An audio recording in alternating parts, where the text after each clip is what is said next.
And we talk about evaluation. There's obviously the clear definition here of making judgments about the amount of number or value of something.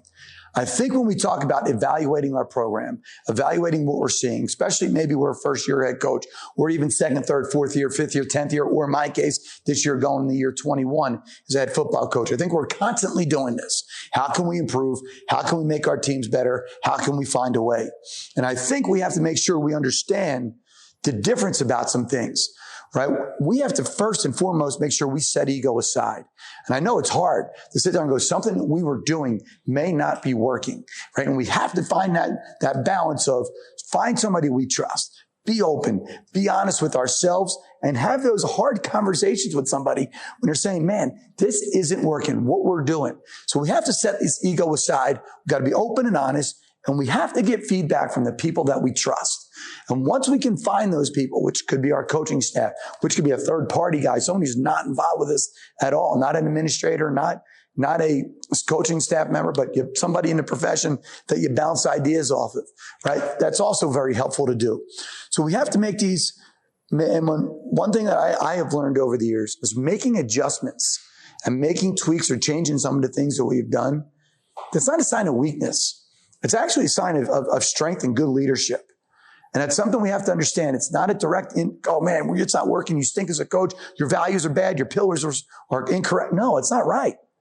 We have to, again, make sure that we are putting ourselves in a situation to be successful on a yearly basis. So I think when you talk about how to evaluate our program, that happens daily, it happens weekly, it happens monthly.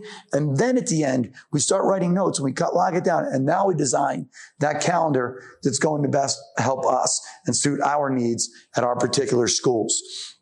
And that's why, again, we just kind of make mention that can't just happen at the end of the year. So again, understanding that process and what we need to make sure that we are doing to help our kids become successful.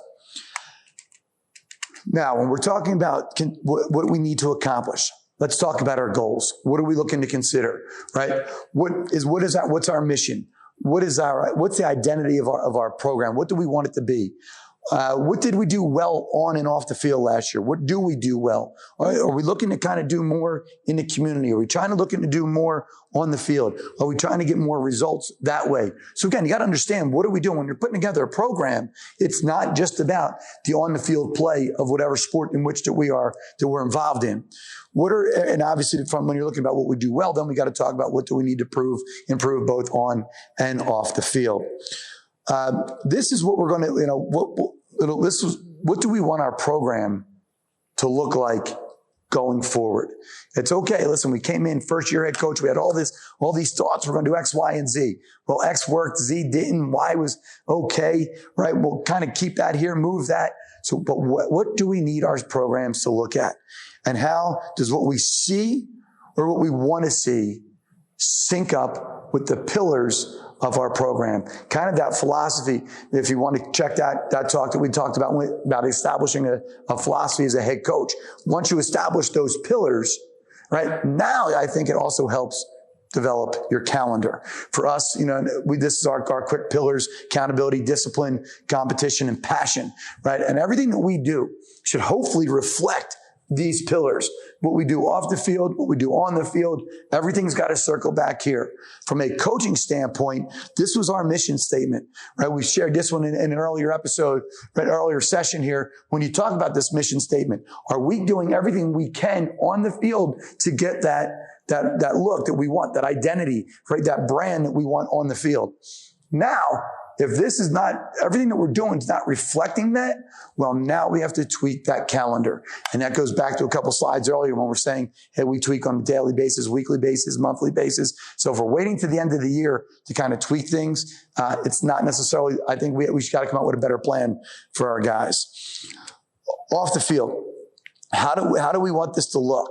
How do we want this calendar to look from the classroom standpoint, from the academic piece, right? Are our kids on the honor roll? Do we have National Honor Society kids, right? Do we have kids making the all academic teams? Because again, that's going to help form our calendar. And it's going to help realize, hey, are these kids, are we helping them in the full grand scheme of things? Are we getting ourselves involved with community service projects, right? Do we have kids that are Eagle Scouts? Do we got kids doing volunteer work? Do we have kids that's volunteering to put like a poppy flower project that we did right around Memorial Day? So again, understanding, are we providing those opportunities? So when we're developing that calendar, that yearly calendar, we also want to make sure we're putting in some volunteer work and some community service ideas to help them foster that positive image inside on the field and inside of our community. Things to consider. What are our limitations? Do we have calendar limitations based upon our state, our regulations? Are we allowed not to use a football? We're not allowed to have hitters hit. We know in January, we're not allowed to be, as a coach, be around them as they're in a batting cage somewhere. So we have to understand that. So we got to make sure we are working around the state regulations with contact periods as well. This is going to come and help form your calendar, right? Do we athlete share? And at our school, we're a group 2 school. We need to athlete share. When I say group 2, 1 is small, 5 is big. And if we're not athlete sharing, each of our sports are going to die. So again, we have 7 of the 14 wrestlers are also football players in a starting lineup, two basketball players in a starting 5, right? So you get the idea of we need to share. So our calendar has to sync up to allow those kids the opportunities to continue to play the sports that they love. Because let's be honest, most of our kids, anyone who, as we're watching, think of how many kids went into the NFL. How many played in Major League Baseball, or played professional hockey, or play whatever it is we were talking about, or compete in the Olympics. It's such a small number. So if we're forcing kids to stay to be a one-sport athlete, I don't know if we're doing them a service either. I think we're absolutely doing them a disservice on that. And, basically, do we have a number issue? Meaning number of players. And if we do, I think our calendar has to kind of be accepting to that as well, right? Why do we have a numbers issue? Is it our requirements are too much? Are the requirements not enough? Do we got kids going somewhere else? Are they leaving our school to go to different schools? So there's a lot. I don't think it's a ready, fire, aim approach with this. Hey, this is our calendar. Where you come in to a school in 1 year going, this is it. Bam, this is our calendar, right? If you kind of look at the session when we talk about the first 30 days, first 60 days, first 90 days, right? That first 30 days is kind of fact finding, right? Building relationships, finding what's going on in the pulse. And you need to know why if we have a numbers issue. If you don't, and you're watching this at home and you're sitting going, Frank, we don't have a numbers issue, then disregard, right? And continue to move on and continue to develop that calendar, right? Do we have players that might be in a play? It might be in the school play, the school musical, or they're in the choir, or they're in something called the Magicals that we have at Hannaford High School. So we have to be very accommodating to that and making sure, listen, we know we're not going to sit there and go, completely work 100% around every little activity. But if we can reach out and we can build bridges, right, and make sure listen, hey, you're having this on that day, you got that choir, great. And if we can avoid a conflict on that, right, I think it goes a long way in kind of building relationships within the community as well. So after you look at all those pieces to consider, now I think it's time to kind of draft your calendar.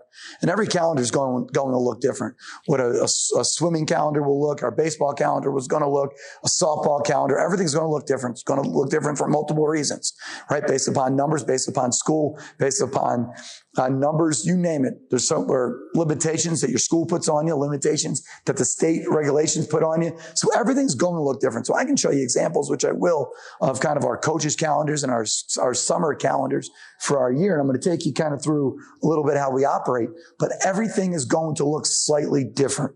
But obviously, we want to make sure this is kind of a family-friendly schedule. It's a school-friendly schedule. It's demanding, yet challenging.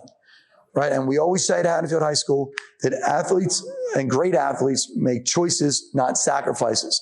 They make a choice to show up to things. They make a choice to rearrange, vacation plans. Or they make a choice not to go somewhere on a Friday night because we have a game Saturday morning. So athletes got to make right choices. But we as coaches, we have to make sure that we're giving them the opportunity to also make right choices, and parents to make right choices by being open and honest with the communication and the calendar in which we set.